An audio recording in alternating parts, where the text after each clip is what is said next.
សិក្សាអំពីរូបមន្តដែលជារូបមន្តកំណត់ការបរិច្ឆេទ syntax that year man day តោះអញ្ចឹងយើងចូលលើ Excel របស់យើងមកគឺយើងបង្កើតបាទ sheet មួយទៀតឈ្មោះថា that បន្តមកទៀតវាលំហាត់នេះចូលតោះអញ្ចឹងឥឡូវយើងស្វែងយល់ពីរូបមន្ត that មុនគេអញ្ចឹងទី1គឺបាទស្មើ DAT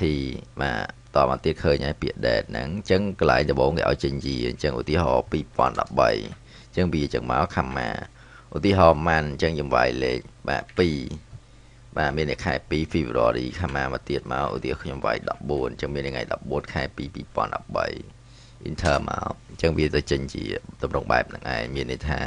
ស្តង់ដារគេបង្ហាញជាខែមុនមានន័យថាថ្ងៃទី14ខែ2 2013ចឹងបើយើងចង់ឲ្យចេញម៉ូដផ្សេងគ្រាន់យើង select លើ cell ឡើងមករួចបាទ select ត្រង់នេះដើម្បីបដូរម៉ូដមកឧទាហរណ៍យកម៉ូដនេះរួចអូខេអញ្ចឹងវាទៅចេញថ្ងៃទី14 2013តែម្ដងចូលយើងចង់ឲ្យចេញ2013ក៏ទៅអត់ចង់ឲ្យចេញ13ទេឲ្យចេញ2013អញ្ចឹងយើង click លើនឹងដដែលបាទអញ្ចឹងយើងមើលម៉ូដក្នុងនេះមានអត់ទេម៉ូដហ្នឹងនេះអញ្ចឹងវាទិញទម្រង់នេះអញ្ចឹងយើងអត់ពេញចិត្តទេទម្រង់ហ្នឹងយើងចង់បានទម្រង់នេះដដែលតែ2013អញ្ចឹងមានតែយើងមកចូលក្នុងទម្រង់នេះដដែលមករួចចុច custom រួចយើងវាយថែមជាមួយទៀតមកអញ្ចឹងចេញ2013ហើយរួចអូខេអញ្ចឹងចេញត្រឹមត្រូវតែម្ដងតោះអញ្ចឹងយើងឆ្លើយសំណួរគេមកនេះគ្រាន់តែឧទាហរណ៍តូចមួយទេសំណួរ1ចូលបន្ថែមកុងត្រាការងាររយៈពេល1ឆ្នាំសម្រាប់អ្នកលេខរៀងទី1បាទអញ្ចឹងមានន័យថាបាទឈ្មោះអ្នកនេះគឺបាទក៏ត្រូវចាប់កុងត្រាការងារនៅថ្ងៃទី5ខែបាទ1បាទពី13អញ្ចឹងមានន័យថាយើងបន្ថែមការងារឲ្យគាត់នឹង1ឆ្នាំទៀតតើត្រូវថ្ងៃទីប្រហែលអញ្ចឹងទី1ស្មើបាទ DAT បាទរួចយើងคลิกលើ date ពីរដងមករួចពាក្យ year បាទបើកវងកញ្ចក់ស្អីលើខែ cell ឡើងបិទវងកញ្ចក់បូកនឹង1មានន័យថាបូកនឹង1ឆ្នាំដែលគេបានកំណត់នេះរួចបានយើង comma មកវាយពាក្យ man បាទបើកវងកញ្ចក់ស្លេចលើ cell ឡើងទៀតបិទវងកញ្ចក់ comma មួយទៀតវាយពាក្យ day DA វាយបាទបើកវងកញ្ចក់ស្លេចលើ cell ឡើងដដែលរួចបិទវងកញ្ចក់ enter តែម្ដងរួចចុច yes បាទអញ្ចឹងបើវាចេញជាថ្ងៃខែចេះវាចេញជា date value អញ្ចឹងយើង select លើថ្ងៃខែហ្នឹងមករួចចូលបាទត្រង់នេះយក mode date មកអញ្ចឹងវាចេញចេះទៅជាបាទថ្ងៃទី5ខែ1 2014នេះវាបូកឲ្យ1ឆ្នាំតែម្ដងអញ្ចឹងយើងអាច click ក្នុងនេះមកយក mode នេះមកឃើញច្បាស់បាទឬក៏មួយយ៉ាងទៀតយើងមើលក្នុងបាទ1ឆ្នាំគឺស្មើនឹង12ខែអញ្ចឹងបើយើងយកបូកនេះមួយគឺក្នុង1ឆ្នាំអញ្ចឹងយើងអាចជំនួសមកទៅជាស្មើបាទ date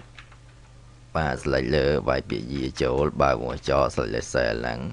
បិទវងកញ្ចក់បាទកុំតាន់បូកកន្លែង year ហ្នឹង comma មកយើងវាបានចូលហើយយើង select លើ cell ហ្នឹងមកបិទវងកញ្ចក់បូកនឹង12សិនមានន័យថា1ឆ្នាំស្មើ12ខែហើយបានយើង comma មួយទៀតមក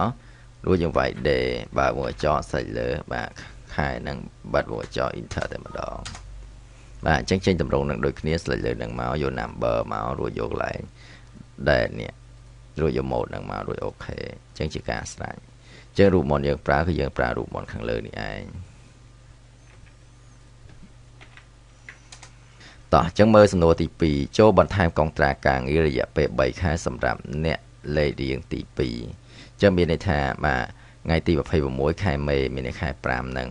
បាទ2013អញ្ចឹងយើងបន្ថែមការងារកុងត្រាឲ្យគាត់ហ្នឹងរយៈពេលបាទ3ខែទៀតអញ្ចឹងត្រូវថ្ងៃទីម៉ានអញ្ចឹងដូចគ្នាដែរស្មើបាទ date រួចយើងវាពាក្យ year ចូលមកបើកវងកញ្ចក់ស្លេចលើ cell ហ្នឹងបាទបិទវងកញ្ចក់វិញ comma វា man បាទឲ្យ select លើ cell ឡើងមកបិទវងកញ្ចក់បូកនឹង3បាទ comma មកទៀតមក day បាទបើកវងកញ្ចក់ select លើ cell ឡើងមករួចបិទវងកញ្ចក់វិញ enter រួចបាទ yes បាទអញ្ចឹងចេញជាទម្រង់បាទ date value ទៀតហើយជាលេខអញ្ចឹងយើង select លើ cell ហ្នឹងយក number ហ្នឹងមករួចត្រង់កន្លែង date នេះរើស mode ហ្នឹងតែម្ដងរួចចុច OK អញ្ចឹងវាទៅចេញទម្រង់នេះមានន័យថាខែ5បូកនឹងបាទ3ខែទៀតត្រូវខែ8អញ្ចឹងវាទៅជាខែ August តោះអញ្ចឹងយើងអាច copy រូបមន្តហ្នឹងទុកបាទខាងក្រោមមក តោះអញ្ចឹងយើងមើលសំណួរទី3ចូលបន្ថែមកងត្រាការងាររយៈពេល40ថ្ងៃសម្រាប់អ្នកលេខរៀងទី3អញ្ចឹងគឺយើងប្រើរូបមន្តតែមួយដដែលគឺស្មើ that បាទវាយពាក្យយាមកបើកវងកញ្ចក់ស្លេសែឡើងបិទវងកញ្ចក់វិញខមាវាយពាក្យម៉ាន់បាទបើកវងកញ្ចក់ស្លេសែឡើងបិទវងកញ្ចក់ខមាមួយទៀត d បាទបើកវងកញ្ចក់ស្លេសែឡើងបិទវងកញ្ចក់បូកនឹងបាទ40តែម្ដងរួច enter រួច yes បាទអញ្ចឹងចេញតម្រងនឹងទៀតហើយអញ្ចឹងបើយើងចង់លឿនស្លេចលើតម្រងលើរួចចុចលើនេះបាទ format painter អូសយកតែម្ដងអញ្ចឹងគឺចម្លើយយើងចេញបែបនេះអញ្ចឹងមានន័យថាថ្ងៃទី5បាទខែ2 2013អញ្ចឹងគេបន្ថែមឲ្យ40ថ្ងៃទៀតអញ្ចឹងមានន័យថាត្រូវនៅថ្ងៃទី17ខែម៉ាច2013តោះអញ្ចឹងយើងមើលក្នុងនេះហេតុអីបានថ្ងៃទី5ខែ2បូកជាមួយនឹងបាទ40ថ្ងៃមានន័យថាមួយខែ10ថ្ងៃអញ្ចឹងទៅជាខែ3ថ្ងៃទី17តែម្ដងហេតុអីមិនថ្ងៃទី15ព្រោះដោយសារបាទខែ2បាទ